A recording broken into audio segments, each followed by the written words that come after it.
Tudo aquilo que você colocou na categoria de algum dia não vai acontecer. Dividiram os estudantes em 3 grupos. Um grupo estava lá com revólver dando tiro. O outro grupo estava lá mirando com a mão, imaginando que estava dando tiro. E o outro grupo ficava lá conversando fiado. 6 semanas depois,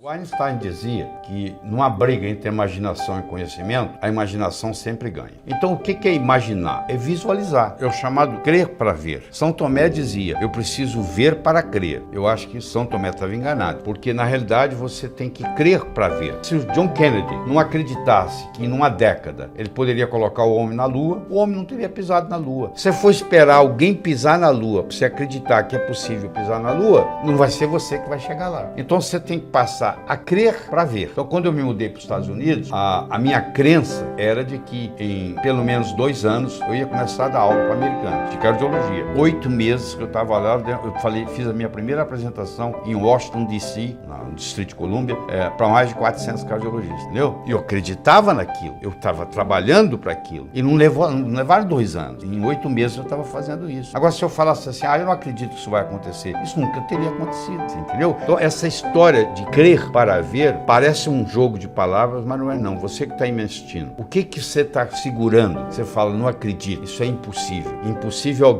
alguma coisa que ninguém faz, até que alguém faça, entendeu? Se fosse assim, todos os recordes foram batidos. A princípio seriam impossíveis, né? E aí vem alguém e bate o recorde, né? E aí vem outro e bate aquele recorde, porque acredita que vai acontecer. Henry Ford dizia, se você pensa que pode, ou se você pensa que não pode, de qualquer jeito você está certo. Se você pensa que pode, você vai trabalhar para fazer. Se você pensa que não pode, você vai chutar o pau da barraca. Não interessa. Você falar que pode, falar que não pode, do jeito que você pensar, você está certo. Uma crença, uma vez estabelecida, tem como função única e exclusiva se perpetuar. Olha que forte é isso. Se você achar que uma rajada de vento te gripa, eu fico imaginando o cara que mora lá no deserto, está no oásis, com as rajadas de vento 24 horas por dia, ia viver gripado. Mas lá ele não tem essa crença, porque lá não dá para ter essa crença, ele não viveria. Então a crença, ela pode ser limitante. O que é evoluir? Evoluir significa atualizar suas crenças. Quando você tinha 7 anos, a sua mãe falava assim, meu filho, minha filha, não atravesse a rua sozinho. Era muito vago, porque você podia morrer atropelado. Hoje você tem 35, você chama sua mãe para atravessar a rua? Não, você atravessa a rua sozinho. Você já se livrou daquela crença. Mas eu vou lhe dizer, conhecendo o que eu conheço de trabalhar com gente, você tem muitas crenças, mesmo tendo 35, 40, 50 anos, você tem crenças que são infantis ainda, que você ainda não abriu mão delas. Evoluir significa se livrar das crenças obsoletas. Fizeram um estudo na Universidade de Yale, no estado de Connecticut, onde eles levaram estudantes para um campo e eles dividiram os estudantes em 3 grupos. Um grupo estava lá com revólver dando tiro. O outro grupo estava lá mirando com a mão, imaginando que estava dando tiro. E o outro grupo ficava lá conversando fiado, pelo mesmo tempo. 20 minutos por dia, 5 vezes por semana, durante 6 semanas. 6 semanas depois, eles retestaram para ver quanto que eles tinham evoluído. Aqueles que usaram o revólver melhoraram 83%. Aqueles que usaram o dedo melhoraram 82%. E aqueles que ficaram lá conversando não melhoraram nada. Mostrando que o revólver era apenas um instrumento para manter a sua mente fixa. Você não precisaria do revólver, teoricamente. Você precisaria da imaginação. Pôr a imaginação para funcionar. Você entendeu? Mas isso não se aplica só lá. Aplica em tudo na vida. Você vai fazer vestibular, tem que imaginar que você está lá fazendo a prova e indo bem. Porque senão, se você não fizer isso, você chega lá no dia e se amarela. Quantas pessoas não passam no vestibular porque deu nervoso na hora? O emocional é muito importante. Você quer ver? Eu vou provar para você isso aqui. Olha, eu vou pegar uma tábua de 40 centímetros de largura, de 12 metros de comprimento. Vou colocar ela num galpão, no chão, e vou pedir você que está aí nos assistindo para caminhar na tábua de uma extremidade para outra. Grandes coisas. A tábua está lá no chão, ela tem 40 centímetros, cabe bem o seu pé, 40 centímetros de largura. Você anda na tábua para lá, para cá, para lá, para cá. Eu vou pegar essa tábua, vou colocar entre 2 postes de 15 metros de altura e vou pedir você para ir de um lado para o outro. É a mesma tábua, tem a mesma largura, 40 centímetros, tem o mesmo comprimento, 12 metros. O que aconteceu agora? Você não andou nela lá no chão? Então, capacidade física para andar na tábua você tem, porque você andou lá no chão. Mas na hora que ela sobe, o que acontece? Entra um componente emocional. Ih, eu vou escorregar, ih, eu vou cair, ih, eu vou machucar.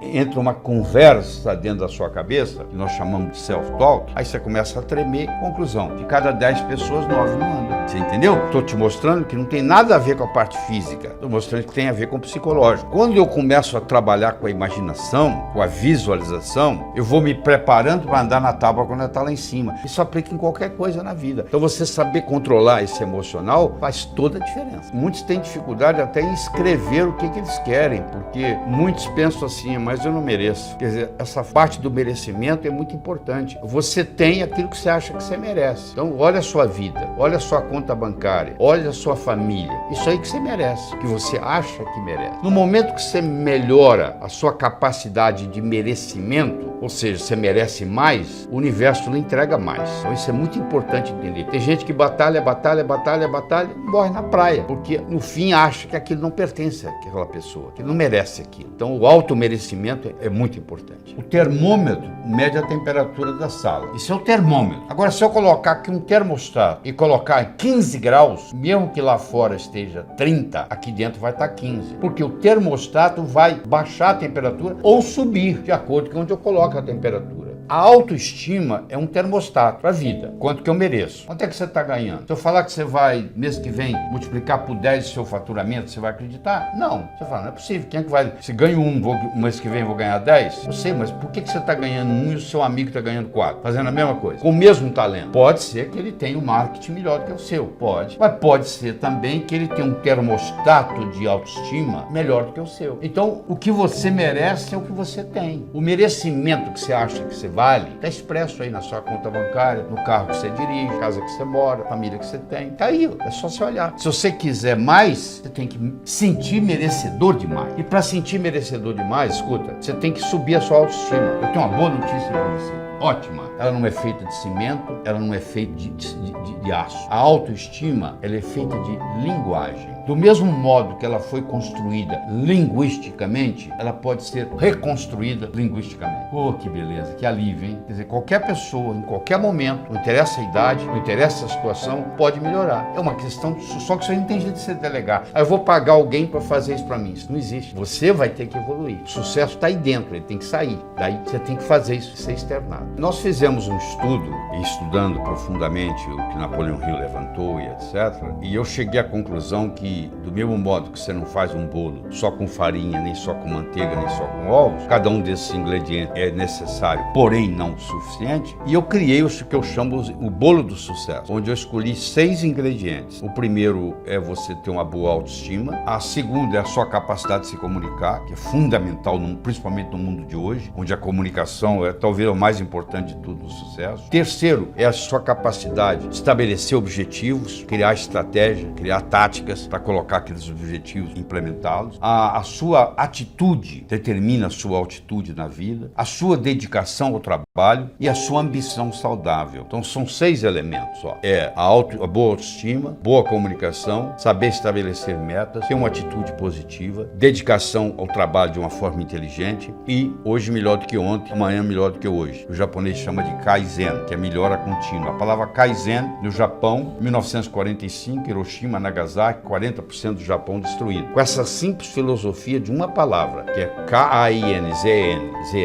Kaizen, que é melhora contínua, o Japão saiu de lá e hoje ele é o terceiro país mais desenvolvido do mundo. Então, ou seja, está lá no pódio. Saiu de 40% destruído, muito complicado, mas no entanto, com a filosofia Kaizen, que é melhora contínua, que eu recomendo você adotar isso, eu adotei isso na minha vida. Hoje é melhor do que ontem, amanhã é melhor do que hoje. E aí você junta esses 6 ingredientes com uma pitadinha do que eu chamo a diferença entre o profissional e o amador. O que difere o profissional do amador? Paciência e persistência. Porque o amador, se não der certo, ele chuta o pau da barraca. O profissional sabe que o amanhecer só vem depois da noite ter passado. Que Roma não foi construída em um dia. Então tem que ser de grão em grão a galinha enche o papo. Então tem que ser aos pouquinhos para chegar lá. Então eu coloco esses 6 ingredientes com paciência e persistência e o resultado só pode ser um: obter aquilo que você quer. A Terra gira em torno do Sol mais de 1.500 km por hora.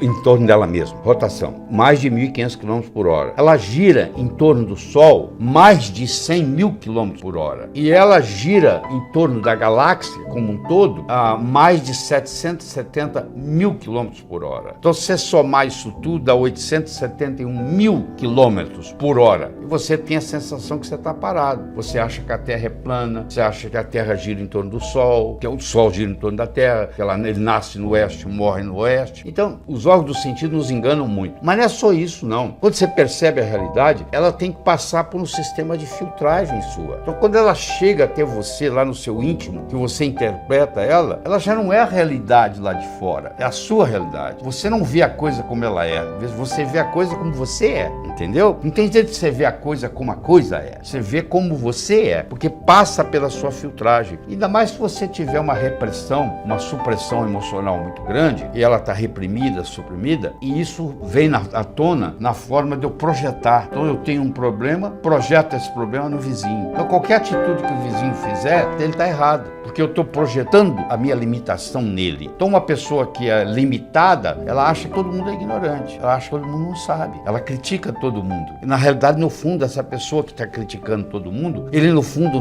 ou ela no fundo, é porque ele está com a autoestima baixa, entendeu? Então sente a necessidade de ficar criticando os outros. Tudo aquilo que você foca aumenta. Se você focar no problema, o problema aumenta. Se você focar na solução do problema, a solução do problema aumenta. Onde é que você vai colocar seu foco? Eu chego para você e falo assim, você tem algum problema? Você fala não. Ah, não, você deve ter algum probleminha. Aí você começa a procurar. Daqui um pouquinho, eu tenho um primo assim. Aí nós começamos a falar do seu primo. Daqui um pouquinho você está nervoso. Por quê? Começamos a focar no problema. A analogia que eu faço é a seguinte, você corta todas as árvores da floresta amazônica. Você não precisa convidar a onça para mudar de lá. A onça fica onde tem árvore. O macaco fica onde tem árvore. Eles vão embora. E não precisa convidar animal de deserto para mudar para lá. Eles vão mudar para lá. Lagarto vai mudar para lá, etc. Por quê? Porque eu mudei a ecologia. Eu fui de uma floresta para um deserto. Se eu mudar a minha ecologia psicológica e indo do foco da doença para o foco da saúde, muda tudo. Isso é muito importante. Não adianta eu tomar vitamina, me alimentar bem e ter o foco da doença comigo 24 horas por dia. Você tem que tomar cuidado, é o seguinte, não adianta você ter muito talento, tá? Porque às vezes você tem tantos talentos que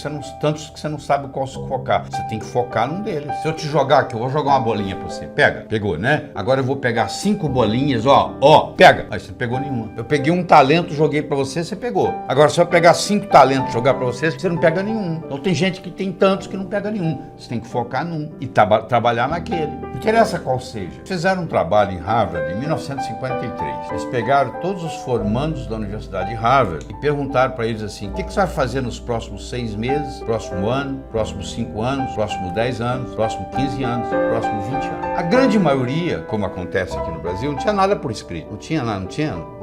Não sei, eu vou ver o que vai acontecer. Eu vou deixar a vida me levar, né? Mas 3% daqueles estudantes, eles tinham por escrito o que eles iam fazer com 6 meses, com 1 ano, com 5, com 10, com 15, com 20 anos de formado. Em 1973, eles pegaram aqueles que ainda estavam vivos e fizeram uma avaliação. Então, aquele grupo que tinha por escrito era 3%. Valia mais do que os 97% junto em todos os aspectos. Então, eles viram se a inteligência era diferente? Não. O background familiar era diferente? Não. Tudo era igual. As notas que tirava na escola, a única diferença que fazia diferença é que eles tinham por escrito. Então, os nossos, por isso que a empresa multinacional, ela pega os objetivos no ano que vem e coloca até setembro por escrito. Tem que estar ali no papel. Aqui tem que ser recordado com frequência. Você tem que colocar ali e você tem que datar. Como é que você transforma um sonho em uma meta? Você coloca uma data. Tudo aquilo que você colocou na categoria de algum dia não vai acontecer. O cérebro fala, tá bom, o dia que algum dia chegar, você vai no calendário, onde é que está algum dia? Não está lá. Não tem no calendário, não existe. Então você tem que colocar uma data. Eu vou emagrecer tantos quilos até a data tal. A chance de você emagrecer aumentou 20 vezes se você colocou a data. Porque ela deixou de ser um sonho e passou a ser uma meta.